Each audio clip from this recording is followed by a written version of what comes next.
Welcome student, welcome to engineer master Dehradun. Basic electrical engineering में सबसे first topic जो हम स्टार्ट करेंगे वो है आपका रेजिस्टेंस।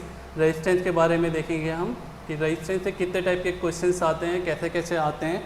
हम स्टार्ट करेंगे लो लेवल से लेके हाई लेवल, जैसे अदर जो हाईएस्ट एग्ज़ाम्स होते हैं आपके ईएस गेट उस तक पहुँचेंगे कि उन पे जो बेसिक क्वेश्चंस आते हैं रेजिस्टेंस के वो कैसे आते हैं। रेजिस्टेंस तो सबसे पहला जो टॉपिक मैं डिफाइन कर रहा हूँ आपके लिए वो क्या है, आपका रेजिस्टेंस है। रेजिस्टेंस क्या होता है? रेजिस्टेंस को हम डिफाइन करेंगे तो रेजिस्टेंस क्या होता है, किसी मटेरियल की प्रॉपर्टी होती है। मटेरियल की प्रॉपर्टी होती है to oppose the flow of current. It is the property of the material, it is the property of the material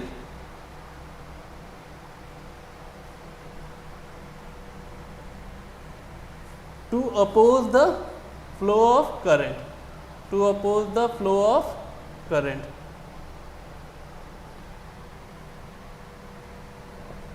resistance क्या हो गया? Is a property of the material to oppose the flow of current. ये किसी material की property है। जैसे for example हमारे पास ये दो स्केच है और ये डिफरेंट मटेरियल का है और ये डिफरेंट मटेरियल का है, तो दोनों का रेजिस्टेंस अगर दोनों का सेम लेंथ और एरिया भी है, दोनों का साइज अगर सेम है, सेम डायमेंशन है, लेकिन डिफरेंट मटेरियल के, तो इनकी प्रॉपर्टी जो होगी वो अलग होगी। रेजिस्टेंस की रेजिस्टेंस जो होगा दोनों का वैरी कर जाएगा। तो रेजिस्टेंस क्या होता है? प्रॉपर्टी ऑफ द मटेरियल पर डिपेंड करता है कि प्रॉपर्टी होती है किसी मटेरियल की कि कितना वो करंट को फ्लो को अपोज कर सकता है, कितना वो करंट को इजीली पास करता है। जिसका जितना ज़्यादा रेजिस्टेंस होगा वो उतने ज़्यादा करंट को अपोज करेगा।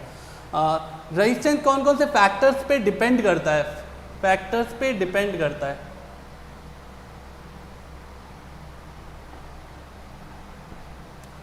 तो फर्स्ट हम देखेंगे रजिस्टर कौन कौन से फैक्टर्स पे डिपेंड करता है। फर्स्ट हमारा जो रेजिस्टेंस होता है वो डायरेक्टली प्रोपोर्शनल टू, फर्स्ट अगर हम लेंगे तो वो क्या होगा? Length of the material.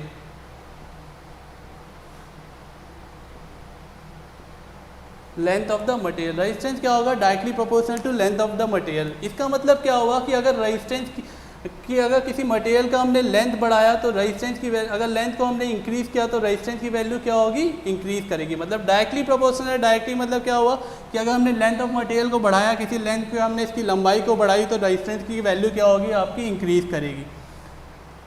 Second होता है आपका रेजिस्टेंस जो होता है, सेकेंड प्रॉपर्टी जो सेकेंड फैक्टर जिस पे वो डिपेंड करता है, रेजिस्टेंस क्या होता है आपका?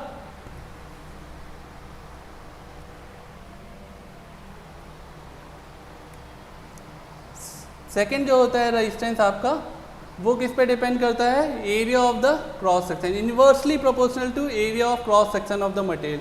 ए हमने डिराइव किया है area of cross section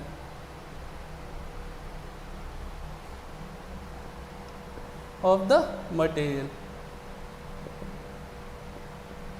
area of cross section of the material. Area of cross section of the inversely proportional हो गया। मतलब कि अगर रेजिस्टेंस की वैल्यू क्या होगी, अगर हमारे रेजिस्टेंस की वैल्यू डिक्रीज़ करेगी या एरिया को अगर हम इंक्रीज़ करते हैं, इसका जस्ट वाइस वर्सा उल्टा होगा। अगर हमने एरिया को डिक्रीज़ किया तो रेजिस्टेंस की वैल्यू क्या कम होगी। जैसे फॉर एग्जांपल मैं आपको बताता हूँ, जैसे आपने स्विच देखा होगा, स्विच में ये एक 3 प्लग में शो कर रहा हूँ, आपका 3 होल शो कर रहा हूँ। तो ये आपका फर्स्ट हो गया, ये सेकेंड, ये थर्ड।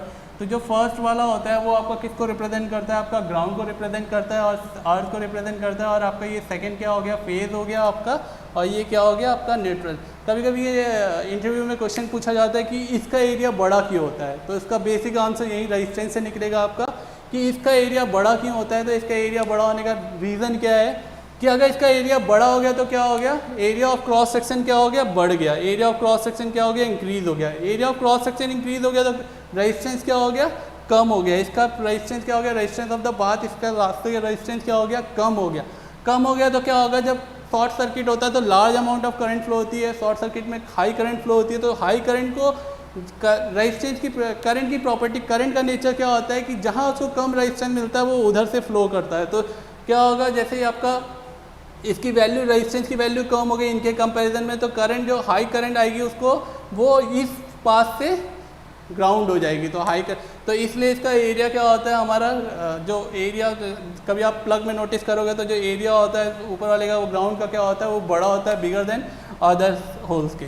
तो ये हमारा, इसलिए हमने बोला रेजिस्टेंस क्या होता है, इन्वर्सली प्रोपोर्शनल टू एरिया। जिसका ज़्यादा एरिया होगा, जितनी ज़्यादा मोटी वायर होगी, उसका एरिया रेजिस्टेंस क्या होगा, कम होगा। अगर हम एक पर्टिकुलर लेंथ की लेंथ अगर हम बराबर मान लेंगे तो जिसका एरिया, जैसे ये 2 है, अगर इसमें इसका एरिया ज़्यादा होगा आपका कंपेरिजन टू, और इसका एरिया ये है आपका, और इसका एरिया अगर ज़्यादा होगा तो क्या होगा, इसका रेजिस्टेंस कम होगा कंपेरिजन टू इसके रेजिस्टेंस। जो थिक वायर होती है, तो हम बोलते हैं जो थिक वायर होती है, थिक मतलब मोटी वायर जो होती है, उसका रेजिस्टेंस की वैल्यू क्या होगी, कम होगी, और थिन वायर होगा उसके रेजिस्टेंस की वैल्यू क्या होगी, ज़्यादा होगी। नेक्स्ट जो है आपका लेंथ ऑफ मटेरियल। लेंथ, किसी भी चीज़ को मेज़र किस में करते हैं हम, मीटर में। तो हम लेंथ ऑफ द मटेरियल क्या हो गया आपका, मीटर हो गया, मीटर में मेज़र करेंगे। और एरिया ऑफ क्रॉस सेक्शन को हमने किस में मेज़र करते हैं हम जनरली, मीटर स्क्वायर में। जो एरिया का फॉर्मूला होता है क्या होता है आपका, लेंथ इंटू ब्रेथ, है ना। ये सिंपल स्क्वायर के फॉर्मूले में हो गया। अगर सर्किल की बात करेंगे तो पाई आर स्क्वायर हो गया।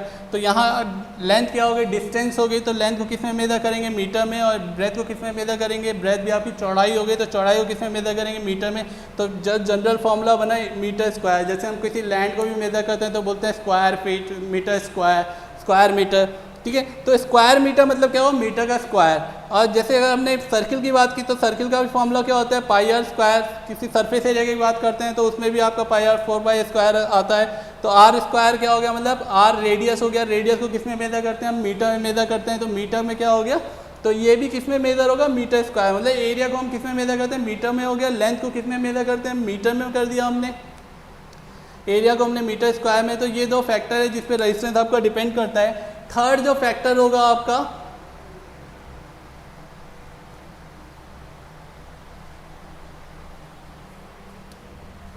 थर्ड जो फैक्टर जिस पे डिपेंड करता है रेजिस्टेंस, किस पे डिपेंड करता है, टाइप ऑफ द मटेरियल पे। कौन से टाइप का मटेरियल आपने यूज़ किया है, टाइप ऑफ द मटेरियल पे डिपेंड करता है रेजिस्टेंस, ठीक है। कौन सा, जैसे अगर हमारा एल्युमिनियम हो गया, सिल्वर हो गया, कॉपर हो गया, तो डिफरेंट मटेरियल कॉन्स्टिट्यूट डिफरेंट चीज़ों से बने हुए हैं, तो उनका जो रेजिस्टेंस होगा वो क्या होगा, डिफरेंट होगा।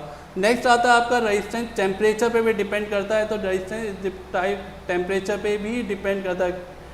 टेम्परेचर में आपके 2 चीज़ आ गए। मान लो अगर रेजिस्टेंस की वैल्यू इंक्रीज़ कर रही है टेम्परेचर बढ़ाने पे, तो हम इसको बोलते हैं positive temperature coefficient material. Positive temperature coefficient use बोलते हैं इसको हम, पॉजिटिव टेम्परेचर कोफिशिएंट। उस मटेरियल को हम बोलते हैं इसका पॉजिटिव टेम्परेचर कोफिशिएंट होगा।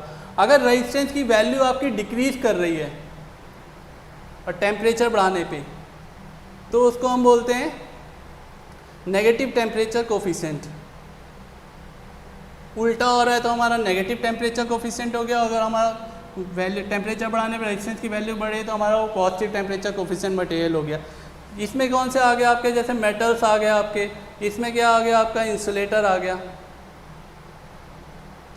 ठीक है। इंसुलेटर आ गया, सेमीकंडक्टर्स आ गए, जो होते हैं negative temperature coefficient. Negative temperature मतलब कोफिशिएंट मतलब कि अगर आपने टेम्परेचर बढ़ाया तो रेजिस्टेंस की वैल्यू क्या हो रही है आपकी, डिक्रीज हो रही है। पॉजिटिव टेम्परेचर कोफिशिएंट मतलब क्या हुआ, आपका टेम्परेचर आपने बढ़ाया तो रेजिस्टेंस की वैल्यू क्या हो रही है, इंक्रीज हो रही है। तो ये आपके 4 फैक्टर हैं। अगर मैं इनको रिवाइज कराऊँ तो सबसे फर्स्ट हो गया आपका लेंथ,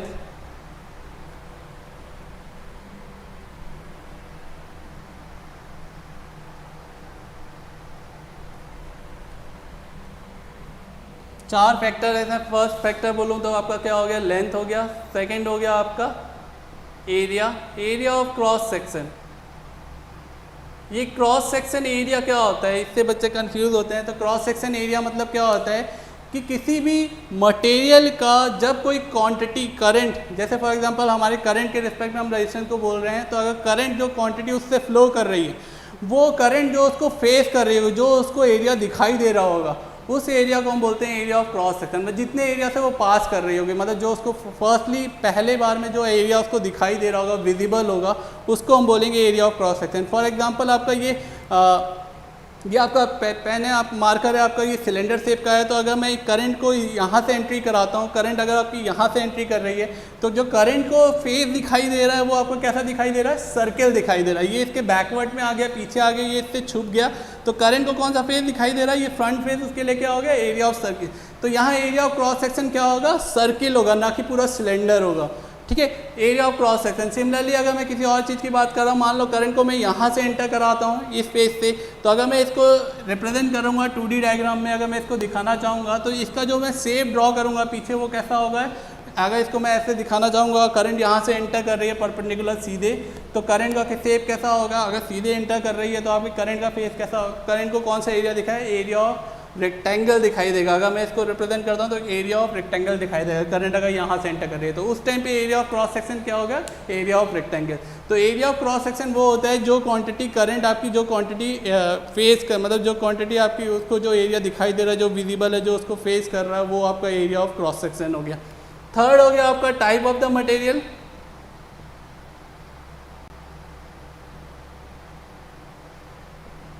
एंड फोर्थ हो गया आपका टेम्परेचर। ये चार हो गए लेंथ ऑफ द मटेरियल, है ना, area of cross section, type of the material and temperature. इन चार फैक्टर पे रेजिस्टेंस की वैल्यू आपकी डिपेंड करती है। इसको अगर मैं रिप्रेजेंट शो करना चाहूँगा with the help of formula, अगर मैं फॉर्मूले से दिखाना चाहूँगा तो फॉर्मूले से मैं उसको कैसे डिराइव कर सकता हूँ। ये बाकी तीन चीज़ें तो मैं दिखा सकता हूँ, टेम्परेचर के लिए अलग हम रिलेशन यूज़ करेंगे।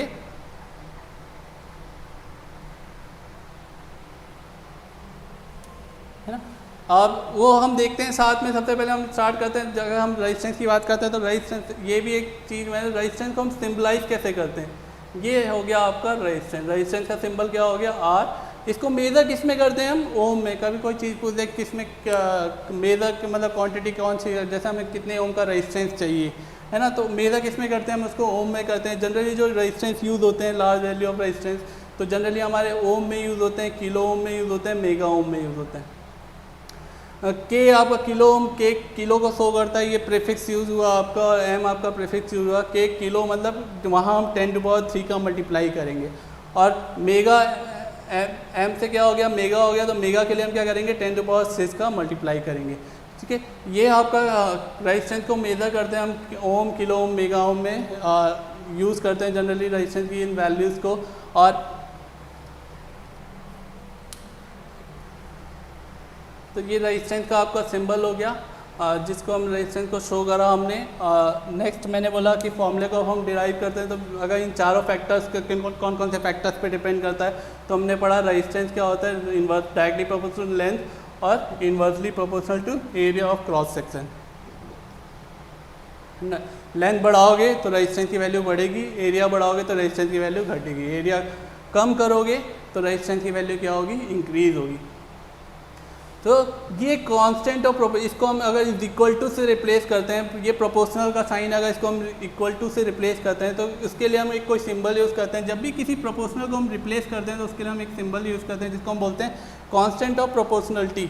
तो कांस्टेंट ऑफ प्रोपोर्शनलिटी के लिए हम क्या यूज़ करते हैं, रो।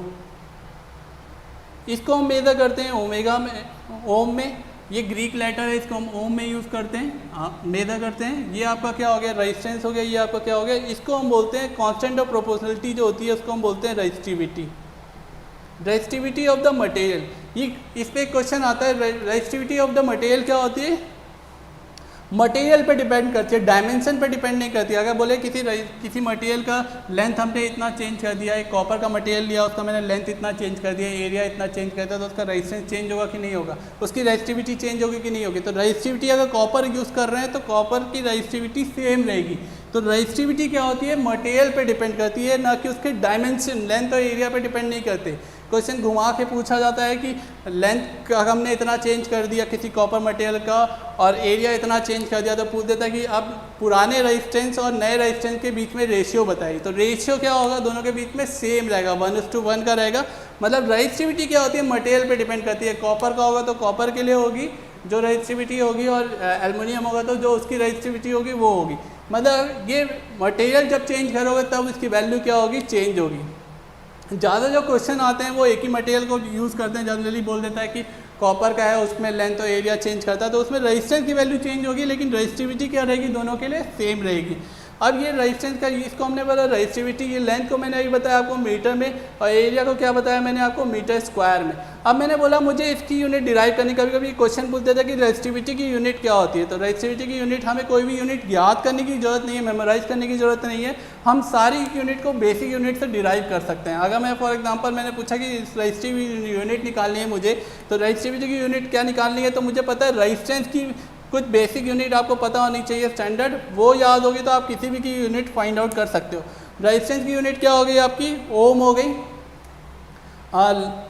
रेजिस्टिविटी की आपको फाइंड करनी है, लेंथ की क्या हो गई आपकी, मीटर हो गई, और एरिया की क्या हो गई, मीटर स्क्वायर हो गई। Metre metre metre square cancel हो जाएंगे, ये मीटर यहाँ चला जाएगा आपका, तो रेजिस्टिविटी की यूनिट आएगी आपकी ओम मीटर। ये क्वेश्चन पूछ रखा है एग्जाम में, ऑब्जेक्टिव एग्जाम में डिप्लोमा के बच्चों के लिए कि रेजिस्टिविटी की यूनिट क्या होती है, तो ओम मीटर। इसको याद करने की जरूरत नहीं है, आपको सिंपल ये फॉर्मूला याद होना चाहिए, तो आप यहाँ से डिराइव कर सकोगे। अगर ये फॉर्मूला याद है तो आप किसी और की यूनिट भी आपको निकालने के लिए बोलेगा तो आप निकाल सकते हो।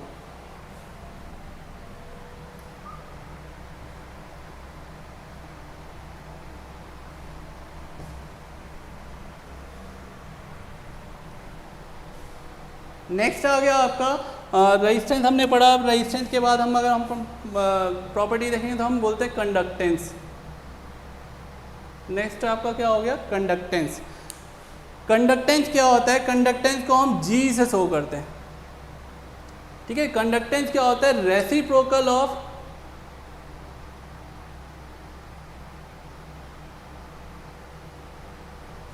रेजिस्टेंस। रेसिप्रोकल ऑफ रेजिस्टेंस मतलब ये क्या होता है, रेजिस्टेंस का उल्टा होता है।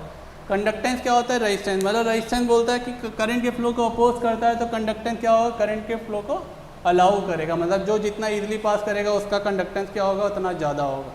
मतलब अगर किसी बॉडी का रेजिस्टेंस ज़्यादा है तो उससे करंट धीमे पास होगी, उससे कम पास होगी और ईजिली पास भी होगी, और अगर उसका कंडक्टेंस ज़्यादा तो उससे करंट ईजिली पास हो जाएगी।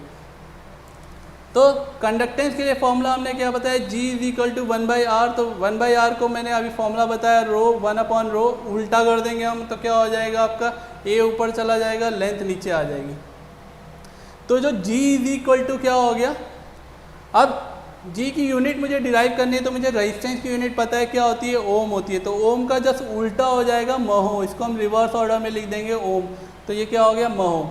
तो महो होती है वो कंडक्टेंस की यूनिट होती है, या इसको हम सीमेंस भी बोलते हैं, इसको हम एस से भी डिनोट करते हैं, कि जो यूनिट होती है उसको हम एस से बोलते हैं, और या इसको हमने सिंपल ओम इनवर्स बोल दिया, ओम इनवर्स।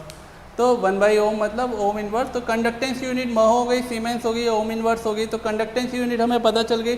1/रो जो होता है वो रेजिस्टिविटी होता है, तो रेजिस्टिविटी का उल्टा, अब हमने रेजिस्टिविटी देखी तो रेजिस्टिविटी को उल्टा हम कंडक्टिविटी बोलते हैं। 1/, रेजिस्टिविटी क्या होती है, कंडक्टिविटी होती है। तो कंडक्टिविटी को हम सिग्मा से दिखाएंगे।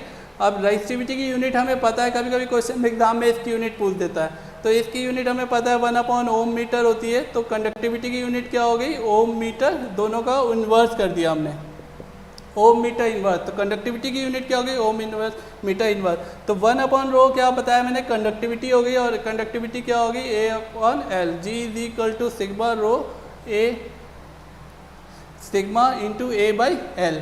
ये आपका क्या हो गया, कंडक्टेंस हो गया। कंडक्टेंस का फॉर्मूला हम इससे क्वेश्चन को डिराइव कर सकते हैं। कोई क्वेश्चन हम इस फॉर्मूले से सॉल्व कर सकते हैं जिसमें अगर आपको एरिया दिया हो, लेंथ दिया हो और उसकी कंडक्टिविटी दी हो, और हमें यहाँ पे कंडक्टेंस। अब मैंने बोला इसकी यूनिट डिराइव करना था तो मैंने यहाँ निकाल के दिखाया कि कंडक्टिविटी की यूनिट क्या होती है, ओम इनवर्स। और मैं इसको यहाँ से भी डिराइव कर सकता हूँ, इस फॉर्मूले से भी डिराइव कर सकता हूँ। इसको मैंने बोला था ओम इनवर्स, या इसको मैं अगर मैं महो मान लेता हूँ, और ओम इसकी निकालनी है मुझे। एरिया को मैंने क्या बोला, मीटर स्क्वायर, और लेंथ क्या हो गई आपकी, मीटर हो गई। तो मीटर मीटर कैंसिल हो गया, तो इसकी यूनिट क्या हो गई, सिग्मा की यूनिट हमारी महो पर मीटर। ये दोनों सेम चीज़ है, कंफ्यूज ना हो आप, महो पर मीटर या ओम मीटर इनवर्स दोनों सेम चीज़ है। तो कंडक्टिविटी की यूनिट क्या हो गई, महो पर मीटर या ओम मीटर इनवर्स। अब फॉर एग्जांपल रेजिस्टेंस का मैंने आपको फॉर्मूला बताया। अब सिंपल सा एक क्वेश्चन कराता हूँ। आप अगर लेंथ और एरिया चेंज कर रहा है तो आप सिंपली कोई भी क्वेश्चन सॉल्व कर फॉर्मूले को डायरेक्ट पुट करके निकाल सकते हो, लेकिन अगर उसमें कुछ और चेंज कर रहा है, जैसे लेंथ चेंज कर रहा है, तब हम कैसे फाइंड आउट करेंगे।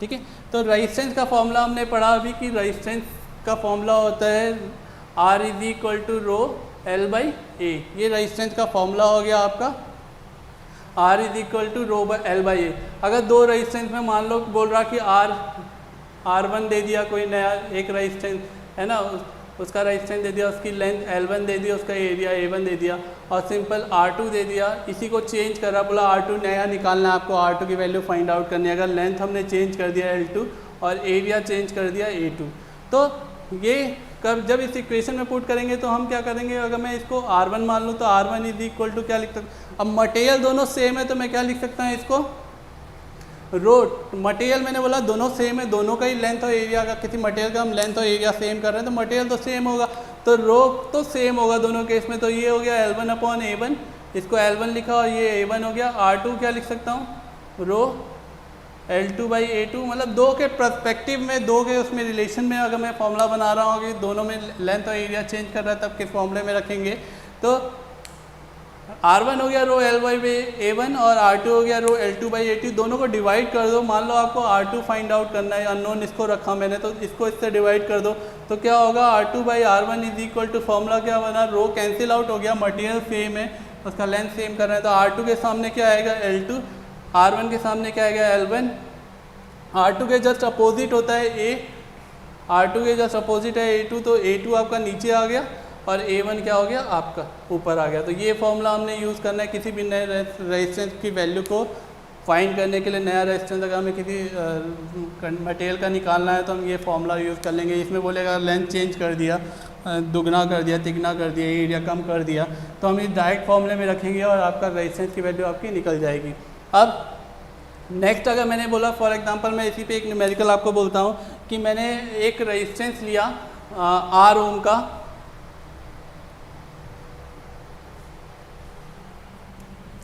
एक रेजिस्टेंस लिया, मैं उसको बोल देता हूँ मैंने R1 मान लिया, R ओम का रेजिस्टेंस है और उसकी लेंथ मान लो L है, L1 L है, और उसका एरिया जो है A1 मान लिया A है।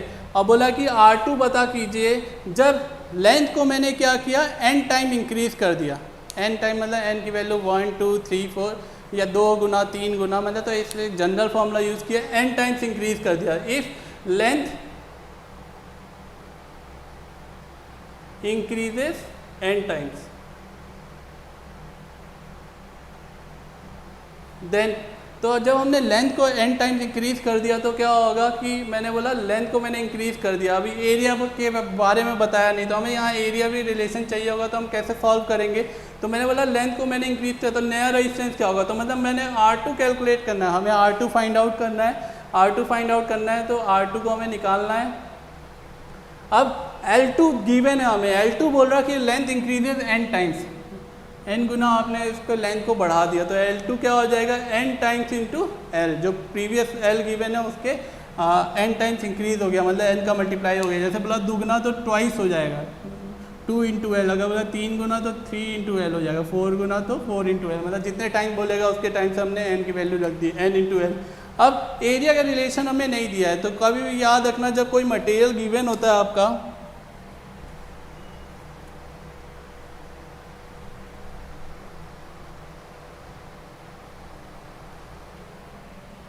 कोई मटेरियल में फॉर एग्जांपल मेरा ये मटेरियल था, अब ये आपका कंडक्टर था, इसको मैं n टाइम इंक्रीज कर दे रहा हूँ, n टाइम इंक्रीज कर दे रहा हूँ इसके लेंथ को,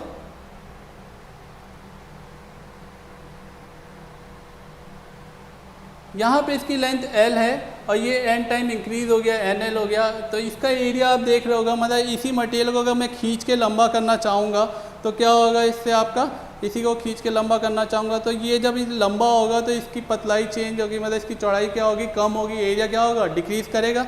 जब इसी मटेरियल को मैं खींच के लंबा करूँगा तो इस लेंथ को n गुना कर दिया, मतलब 2 गुना कर दिया, तो ये क्या हो जाएगा आपका पतला हो जाएगा, मतलब इसकी थिकनेस क्या होगी, कम होगी। तो हमने क्या किया, इसका मान लो एरिया A1 था, इसका L1 था तो ये n टाइम्स L1 हो गया, वही सेम L हो गया आपका। तो अगर ये तो एरिया क्या होगा, चेंज होगा। लेकिन आपने देखा एक ही मटेरियल का बना हुआ था, ये एक मटेरियल का बना हुआ था, इसको मैं लंबाई करूँगा तो इसका क्या होता है, volume always constant, volume of the material क्या रहेगा, कांस्टेंट रहेगा। मतलब एक ही मटेरियल को मैं खींच के लंबा कर रहा हूँ तो वॉल्यूम ऑफ द मटेरियल क्या होगा आपका, कांस्टेंट होगा।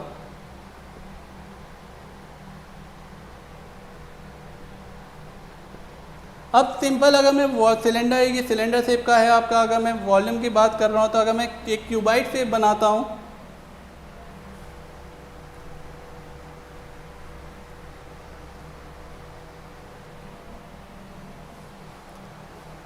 मान लो ये क्यूबाइड है, आपको समझाने के लिए कि वॉल्यूम कैसे रिमेन कांस्टेंट होता है। अगर मान लो ये वॉल्यूम है, वॉल्यूम ऑफ द मटेरियल, अगर मैं इसको, ये वॉल्यूम है तो इसका वॉल्यूम को क्या लिख सकता हूँ मैं, इसकी कुछ लेंथ होगी L, इसकी कुछ ब्रेथ होगी B और इसकी कुछ हाइट होगी H।